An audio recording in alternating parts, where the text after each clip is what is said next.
Like the blind men of the proverb, each individual feels a piece of the elephant, and the enormity of what he has found is overwhelming enough to convince each blindly groping observer that he has found the essence of the beast.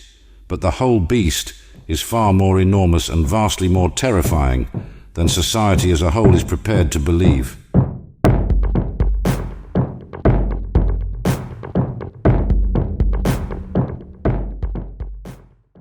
Hello everyone, this is War is My Business, and today we will be going over On Killing, the Psychological Cost of Learning to Kill in War and Society by Lieutenant Colonel Dave Grossman. This is a controversial book, to say the least. But I could say that about most books covering military studies, as its content brings up topics that are hotly contested, yet rarely experienced by the majority of the populace. The topic of violence and what compels people to harm or kill fellow human beings is a difficult one, as the experiments needed to develop case studies might be considered unethical. Look at the Milgram shock experiment. So as a result, we have to look towards case studies and after-action reports from combat and domestic incidents to develop our understanding further. But that being said, Grossman tries his best to develop this understanding with those available reports and interviews with numerous combat veterans and civilians involved in traumas related to killing and death. We will now go over some of what he talks about, a few points, but not all. Fight, flight, posture, and submit. The fight-or-flight dichotomy is the appropriate set of choices for any creature faced with danger other than that which comes from its own species. When we examine the responses of creatures confronted with aggression from their own species, the set of options expands to include posturing and submission. Grossman brings up the concept of fight or flight as the behavioral response of creatures in peril, and that in order to survive, they must either choose to fight back against the threat or flee from it. He adds two more potential responses that can help in survival. By posturing, one attempts to force the other to cease fighting and flee, or submit to avoid harm. By submitting, one tries to save themselves from further harm by surrendering their fate to their attacker and hoping for mercy and leniency.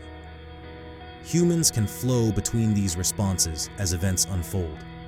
They can posture to attempt to intimidate an enemy into capitulating, and if that doesn't work, go into the fight, flee when they start losing, and submit when they are caught. You can see this unfold in various ways during street fights as much as you might see on the battlefield. He identifies that, throughout history, there has been a lot of fighting, but not necessarily a lot of killing that one would expect for the amount of fighting witnessed. Looking at casualty reports, anecdotal evidence, and scenario experiments, he predicted that there were many individuals throughout history involved in posturing and submissive activities that didn't involve intentionally killing the enemy. Evidence and stories indicated that many fired over their adversaries' heads, fired into the general direction of the enemy without intending to hit them, and some preoccupied themselves with other tasks, caring for wounded, running messages, loading ammunition for others, etc. The idea that human beings don't actually want to kill other human beings, and conversely, try to avoid it, even at their own expense, is the result of human evolution. It isn't good for a species to actively try to kill its own members, and this is especially so for humans who have developed strong social inclinations against it. Even if entirely justified and expected to take another human's life, the person may simply freeze up and fail to respond as we would expect them to. There are always exceptions, but this is generally found to be the case that most humans will find it difficult to kill and will do anything other than killing. Those who can overcome this inclination will survive and thrive on the battlefield. Classical operant and social conditioning. The soldier intuitively understands what he or she is getting into, and generally tries to cooperate by playing the game and constraining his or her own individuality and adolescent enthusiasm. And the army systemically wields the resource and technology of a nation to empower and equip the soldier to kill and survive on the battlefield. The combat environment requires entirely different habits and values than those generally espoused in a peaceful environment. Combat happens so rarely in our lives, if at all, that when it does occur, the very things we have been raised to do may actually threaten our continued survival. As a result, the things that warfighters must do to survive in a combat environment and achieve objectives would not be acceptable in a peaceful setting, as it is accepted and even expected when thrust into combat. But the individual must be trained to not only think in terms of what is required to survive and thrive in battle, but they must also train those elements of human thought and action that are automatic. 3 types of conditioning occur to allow this to happen. Classical conditioning, Pavlovian, which helps shape the person's perspective through forms of positive and negative reinforcement. By promoting desirable action and punishing undesirable action, they can slowly shift the individual into a desired way of thought and action. Operant conditioning trains the individual to act reflexively, automatically under certain conditions. It allows them to react fast in a certain way to increase survivability and improve performance. In combat, there is little time for critical thought. An automatic thought takes control. You must train. If you have ever heard the phrase, "I just did what I was trained to do," or "I just fell back on my training," then this has the earmarks of operant conditioning. Social conditioning, which is shaped vicariously through the actions of others. How we should act, how we should talk, and how others treat us are learned through the efforts of others. We learn from our fellow human beings, we see them rewarded or punished, and we vicariously feel that. This is what role models are all about. Through these forms of conditioning, we can shape the individual in such a way that they are better suited to succeed in the combat environment. Failing to do so puts them and the mission they support at risk, and our contemporary understanding of this can be considered unethical. This means that we send our people to fight, yet don't psychologically prepare them to undertake the tasks they must do to win and to make it back home. This conditioning is a necessary part of allowing a soldier to succeed and survive in the environment where society has placed him. Success in war and national survival may necessitate killing enemy soldiers in battle. If we accept that we need an army, then we must accept that it has to be as capable of surviving as we can make it. But if society prepares a soldier to overcome his resistance to killing and places him in an environment in which he will kill, then that society has an obligation to deal forthrightly, intelligently, and morally with the psychological event and its repercussions upon the soldier and the society. Trauma and returning veterans. Commanders, families, and society need to understand the soldier's desperate need for recognition and acceptance, his vulnerability, and his desperate need to be constantly reassured that what they did was right and necessary, and the terrible social costs of failing to provide for these needs with the traditional acts of affirmation and acceptance.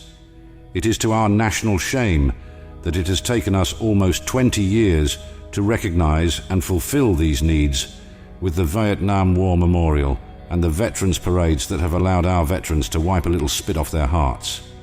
The act of killing, the experience of watching others, friends and enemies, die in combat, and the knowledge of people intentionally trying to kill you can be one of the most traumatic events a human can encounter. An event that happens multiple times during a conflict, and something the individual may have to contend with for the rest of their life. In Section 6, Chapter 1, The Killing Response Stages, Grossman lays out what he sees as the psychological steps for managing the reality of killing for a human being. This is partially related to elements of the Kubler-Ross model called the 5 stages of grief, just with a more focus on the unique aspects of the killing environment, and could be itself evidence of underlying human thought processes. The killing response stages of Grossman are: the concern stage. This happens when a person enters into the combat environment where one may be required to kill. It is a type of performance anxiety. Can they kill another human being, or will they freeze? Will they act fast enough to avoid being killed? What if their inaction or hesitation gets their buddies killed? The killing stage. This is the actual kill. Sometimes it is an automated response where the individual reflexively reacts to a threat and kills it. Other times, they witness events unfolding before them that they have time to analyze, and as those events culminate into a decision to act, they choose to kill. The exhilaration stage. This is the stage that follows the killing act. Depending on the situation in which the kill transpired, this stage may not occur, but the feeling of exhilaration is the result of a hormonal release. They survived, they saved their friends, and they defeated a threat. These are considered good things for the individual and their group, so the brain reinforces this behavior by releasing hormones like dopamine. Doing good things like this is beneficial for you, evolutionarily speaking. The remorse stage follows the kill, over after the intense feeling of satisfaction from the exhilaration stage. As those feel-good hormones start to dissipate, the individual can reflect on their actions and begin to regret what they felt they had to do. This can be even more intense if the individual can witness the results of their work, the dying enemy or a mangled corpse. Seeing a fellow human being, even an enemy who may have done horrible things, triggers an empathetic response, which is itself an evolutionary beneficial thought process for us as social creatures. By causing harm, the brain begins to punish itself by denying those same hormones. The rationalization stage. This process can prove to be the longest and may never actually end. They need to justify and rationalize their actions to not only others, but also themselves. We may see their efforts as totally justifiable and even expected and desired, but they will nonetheless work to convince themselves the same thing. They may vocalize it or internalize it, but they will rack themselves over the events, the what-ifs, and the reasons why, at great expense to their psychological well-being. Acceptance. With enough rationalization and validation from society, the killer may be able to push past the trauma, begin to focus on other topics, and engage more effectively with other people. The trauma will never truly leave, just like other forms, but here, they don't necessarily linger for unhealthy lengths of time. From this process and resulting anecdotes and studies from those who went through traumatic killing events, Grossman identified that post-traumatic stress disorders could occur based on two different factors. 1, the severity of the trauma, and 2, the amount of social support. After the Second World War, veterans received great accolades from the public, but after Vietnam, the people turned against their veterans. Psychiatric casualties increase greatly when the soldier feels isolated, and psychological and social isolation from home and society was one of the results of the growing anti-war sentiment in the United States. These psychiatric casualty ratings were similar to home front approval ratings for the war, and an argument can be made that psychiatric casualties can be impacted by public disapproval. Business applications on killing. Humans are emotional creatures. Humans are emotional creatures by nature. Emotions are the result of those various hormones released by our bodies to compel us to act based on perceived situations. In a way, being in combat is similar to being in a romantic relationship, in competition, or alone, in that it is merely a relationship between hormonal responses and your current perception. For example, you perceive threats to your safety, and your body releases adrenaline to raise your heartbeat and make you alert to your surroundings.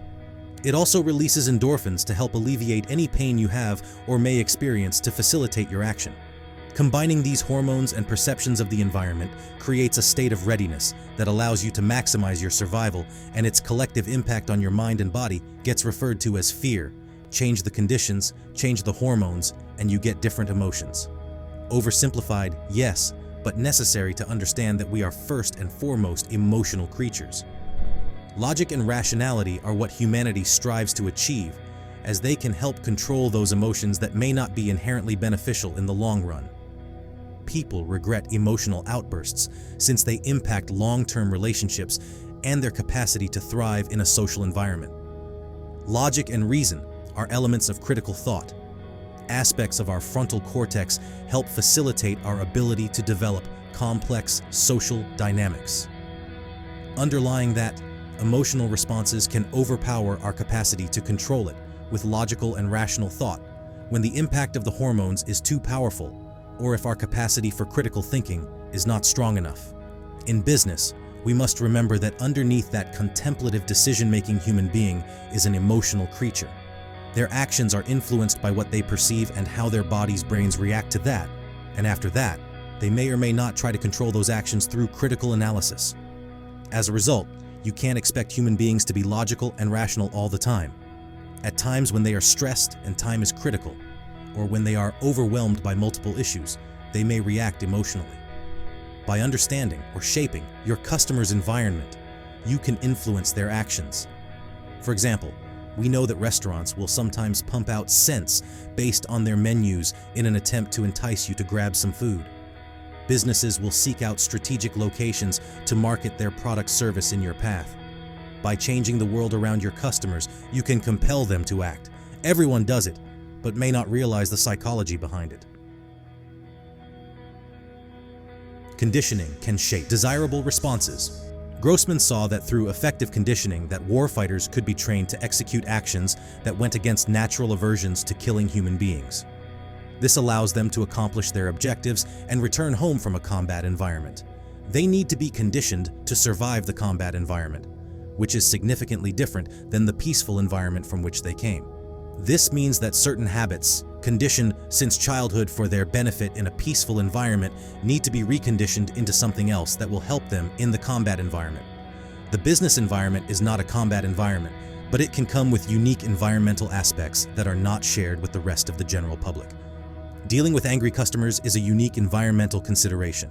Dealing with crises, active shooters, fires, earthquakes, and having to look out for our employees and customers. Dealing with certain systems and processes that are specific to our professions and our places of work.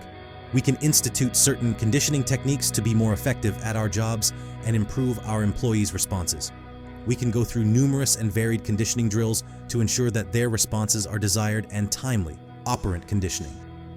We can, and do, reward desired behaviors and discourage undesirable ones to develop the desired perspective on how they should act.